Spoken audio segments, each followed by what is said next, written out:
My name is Kevin. I'm 27 years old right now. I've been married for 2 years to Jane, who I had been dating since college, and although we have no children yet, we were living happily together. Jane and I moved into a house when we got married, and she became a stay-at-home mom. My company has a great company cafeteria, and we can use it for lunch or dinner for free, but Jane is a really good wife who is dutiful and makes me bring the lunches she prepares every day so I can stay healthy and happy. At the time, I was working overtime on a big project, and I came often home late and was very tired. When I got under the covers, I fell asleep in no time at all, and we had not been sexually active for a while. One day, Jane came under the covers and whispered to me that she was ready and wanted to have children.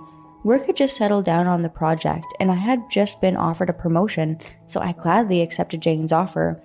But that was the only day Jane asked me to try for a child. All the times after that, she kept telling me, "I'm not in the mood," whenever I asked.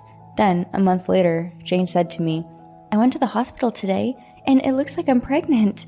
I was quite happy. "What? Really? I'm so happy. So it's in here now, huh?" I was so happy I almost started dancing as I patted Jane's belly. I was surprised that it only took one time for her to be pregnant, but it was an amazing feeling to welcome a child. 8 months later, we had a baby boy. Yes, 8 months, not 9 or 10, but 8. When my sister came to our house with a gift for our baby shower, my wife took off to another room to breastfeed our son. I said, "Well, I didn't think it would happen in just one try. Isn't that crazy?" My sister looked at me a little doubtfully. "Oh, is that so?" "Yeah, I think we tried in March. It was the month when I got promoted." My sister's face changed when I said that. "He was born in November, right? Isn't that strange? Was he born prematurely?" When my sister asked me that, I began to think back.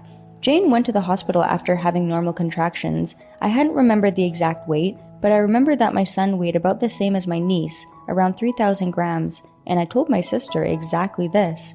As my sister heard more about it, she looked more concerned. She frowned and said, "Look, it's not right. If you are right about the weight, the baby would be born in December or January. It is impossible for a baby to be born at a normal size at that point of their development." I didn't even notice. It didn't even cross my mind that the normal gestation period was 9 months.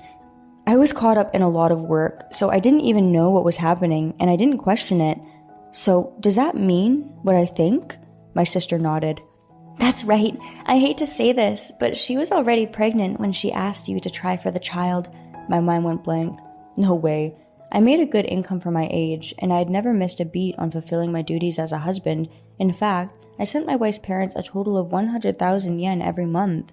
What was wrong with me that she had to do that? "I know it sounds harsh, but you should get a DNA test. See for yourself." I was too shocked to speak, but my sister gently put her hand on my shoulder and said those words to me.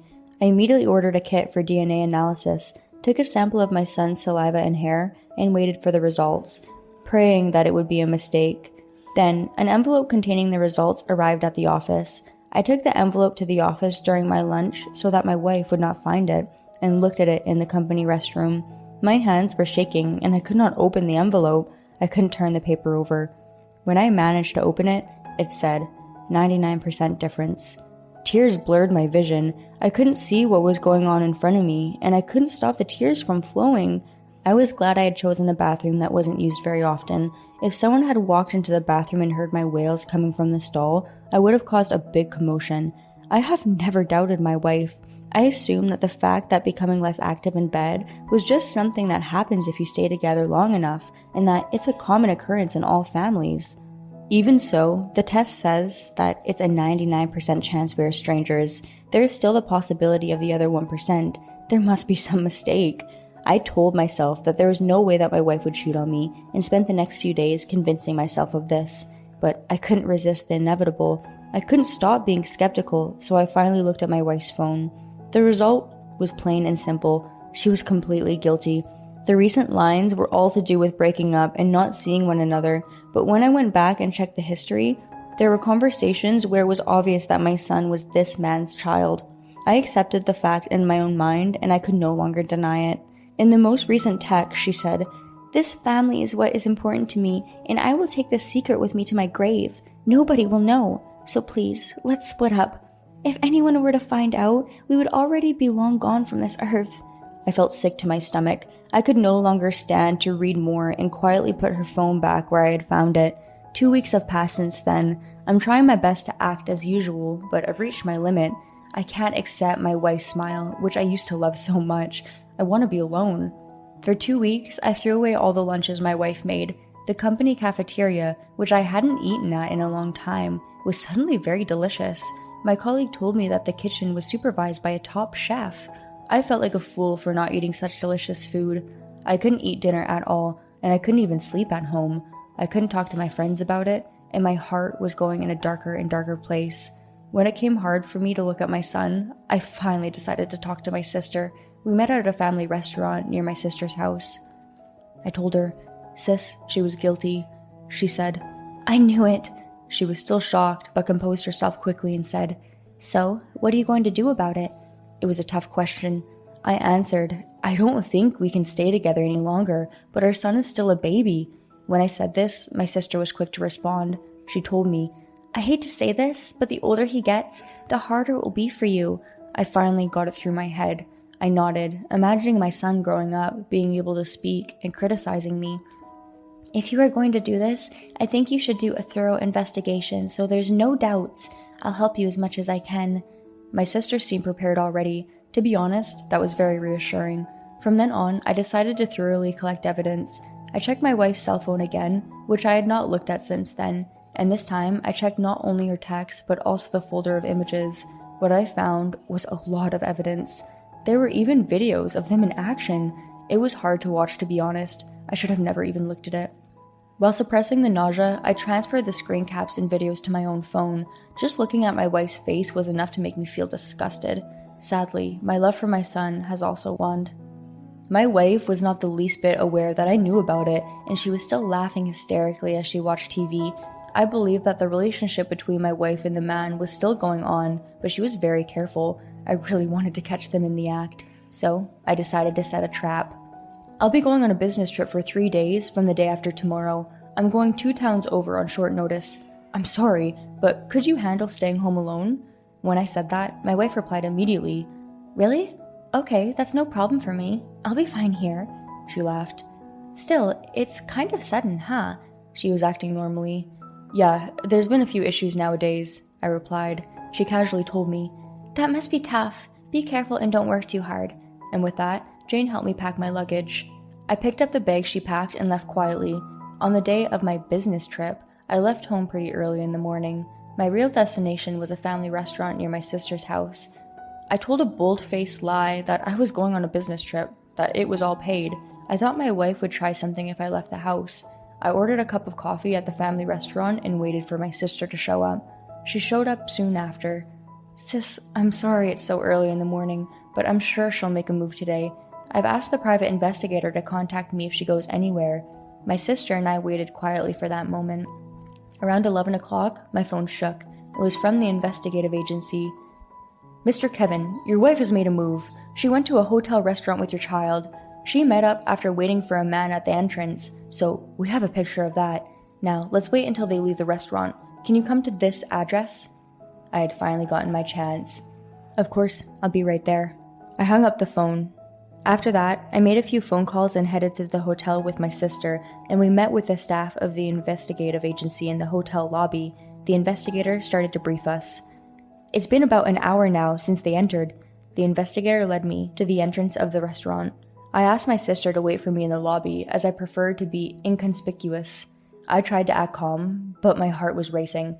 I was holding my trembling hands tightly and trying my best to be composed. The man from the agency whispered to me, "Kevin's here." That's when I saw them.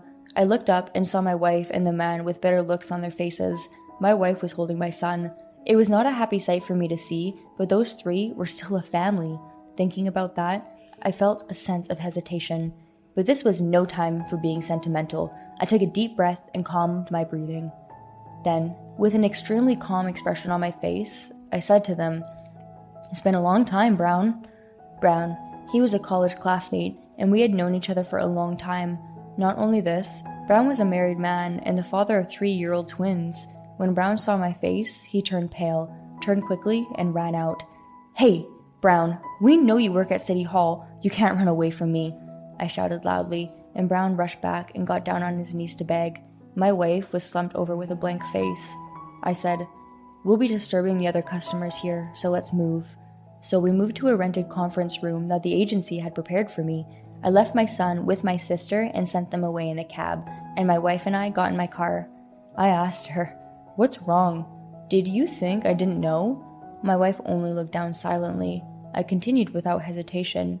"I have proof of all of it, your phone calls, and those videos too. I'm sure you understand, but we can't be together anymore. I'll tell you the details of the terms and conditions when we get over there. Just follow your lawyer's instructions." My wife suddenly looked up. "I was going to leave," she begged. "I've wanted to for a long time, but Mr. Brown wouldn't say yes. We talked about it again today, so please think this over. I'm really sorry." "You've been cheating on me for quite a while now. How can you say that?" I thought. "Why would you think to split with him anyway? He's Brown's child," I said angrily, and she finally fell silent. There was a heavy silence in the car, and when I opened the door attached to the rental conference room, there sat the lawyer, Brown, his wife, and our in-laws. The in-laws' expressions were grim. After I learned that the man was Brown, I immediately got in touch with his wife, Jennifer. She was also a college classmate of mine, and we had known each other since then, so it was easy to get in touch with her. We talked and made plans for the day. I gave a brief report to my in-laws, but did not go into detail. My son was to be looked after by my sister in another room, and if he woke up, she would bring him to me. A little later, the private investigator showed up, and Brown uncomfortably got up out of his seat when he felt the tension in the room. "Just sit down so this can end quickly," I urged him, and Brown reluctantly took a seat. I laid out the evidence in front of everyone. The text, a memory stick with photos and videos of the two of them. I spread out the photos taken by the investigators, and finally, the DNA report of my son. Jennifer bit her lip and looked down in shock when she saw it. Jennifer's father was irate. "Damn you, Brown! What have you done?" Jennifer's father kicked at Brown. "Dad, this is a mistake. I don't know what happened." Brown was panicked. "What mistake? You see all this evidence and you still want to deny it?"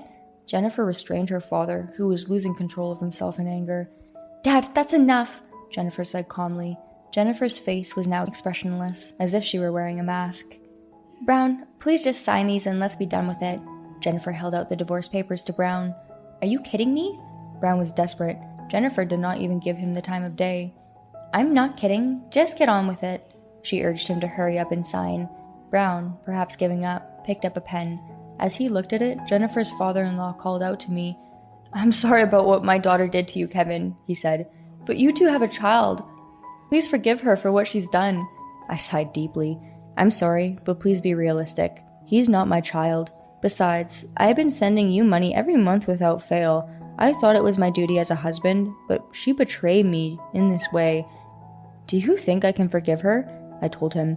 He said, "No, what you say is reasonable. We are grateful to you. Not only this, you took such good care of our girl. Don't you think the time you spent with that child is more important?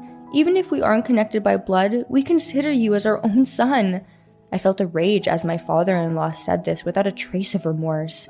"What do you mean, your own son? You think of me as nothing more than an ATM. My real parents refused the money. They just want to see us happy and healthy. But what about you guys? You never asked to see me once, but you guys never forgot to ask about the money, right?" When I said this to him, the color of my father-in-law's face changed. "Ugh, we really didn't mean it that way, Kevin. Jane, what the hell did you do? Apologize to Kevin now."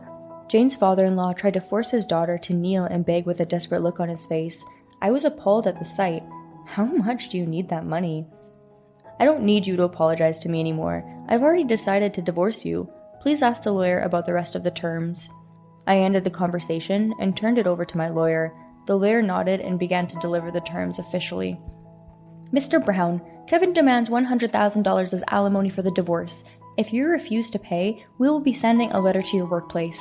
In the case of Miss Jane, we demand a full refund of the expenses incurred for the birth and upbringing of your son in the 3rd trimester, as well as all the money Kevin has sent to your parents."